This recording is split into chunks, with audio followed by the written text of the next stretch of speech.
নমস্কাৰ। এইকেইদিনত 2005 চনৰ ভোটৰ লিষ্ট অতি গুৰুত্বপূৰ্ণ হৈ পৰিছে। আপোনালোকে ঘৰতে বহি কেনেকৈ ভোটৰ লিষ্ট মোবাইলৰ জৰিয়তে ডাউনলোড কৰিব পাৰিব অতি সহজে এই ভিডিঅ'ৰ দ্বাৰাই কোৱা হ'ব। গতিকে আপোনালোকে ভিডিঅ'টো চাই থাকক। ঠিক আছে। প্ৰথমতে ক্ৰমত যাব। ক্ৰমত গৈ কেনে তাৰপিছত কি কৰিব, ক্ৰমত যাওক। ক্ৰমত গৈ কেনে ইয়াত লিখিব ভোটাৰ লিষ্ট, মাৰি কেনে ইণ্টাৰ মাৰি দিব। ইয়াত বহুতকেইটা ৱেবছাইট আহিব। গতিকে যোনটো প্ৰথম ৱেবছাইট ইলেক্টৰেল ৰোল বুলি আছে এইটোত ক্লিক কৰিব। এইটোত ক্লিক কৰিলে চাওক ইয়াত কি আছে, প্ৰথমতে voter search, PDF e rolls, claim and objection, form for register in e rolls, overseas election services, voter portal, data archive, e roll data. এইখিনি আমাৰ দৰকাৰ নাই। কি কৰিব, এই PDF ই-ৰোল বুলি আছে তাত ক্লিক কৰক। এইটোত ক্লিক কৰিলে আপোনাৰ ষ্টেট কোনটো সেইটো চিলেক্ট কৰক, আসাম। তাৰপিছত ইয়াত কি আছে, অনলাইন ভোটাৰ ৰেজিষ্ট্ৰেশ্যন আমাৰ নালাগে। চাৰ্চ ইন ইলেক্টৰেল ৰোলছ এইটো নালাগে। PDF ইলেক্টৰেল ৰোল ক্লিক কৰক। ইয়াত কি আছে ওপৰত চাওক, PDF electoral roll for years 2024 and 25।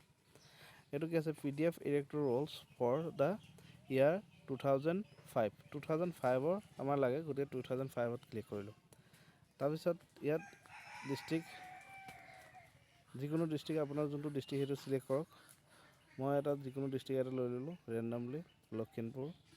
তাৰপিছত ইয়াত আপোনাৰ আহিব select the assembly constituency as on 2005 আপোনাৰ ইলেকশ্যন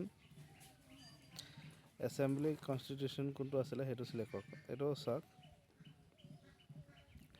ইয়াত কি আছে, লখিমপুৰ হ'লে বিহপুৰীয়া, নাওবৈচা, লখিমপুৰ, ঢকুৱাখানা। মই লখিমপুৰ চিলেক্ট কৰিলোঁ। ইয়াত যিমানখিনি পলিং ষ্টেচন আছে তাৰ নামখিনি ইয়াত আহি যাব। আপুনি ওপৰত চাৰ্চো কৰিব পাৰে ইয়াত নামটো মাৰি কেনে। ইয়াত চাওক গোটেইখিনি এনেকুৱা আপোনালোকে এনেকুৱা ইলেকশ্যন যোনটো পলিং ষ্টেচন থাকে সেইটো আহি যাব। সেইখিনি আপোনালোকে ভালকৈ চিলেক্ট কৰক যে কোনটো আপোনাৰ। ছাপ'জ মই জহিন টি ষ্টেট LP স্কুল, ইয়াৰ পৰা ক্লিক কৰিলোঁ। ইয়াত ক্লিক কৰিলে আপোনাৰ যোনটো PDF ডাইৰেক্ট হেৰিত গুচি যাব, PDFত গুচি যাব। আৰু তাৰপৰা আপোনালোকে ডাউনলোডত গৈ কেনে তাত চেক কৰি আপোনাৰ নামটো আহি যাব। এনেকুৱা ধৰণৰ 2005 চনৰ ভোটৰ লিষ্টটো ডাউনলোড কৰিব পাৰিব অতি সহজে। আৰু এইটো চাওক, এইটো ভোটৰ লিষ্টটো ডাউনলোড হৈ গ'ল।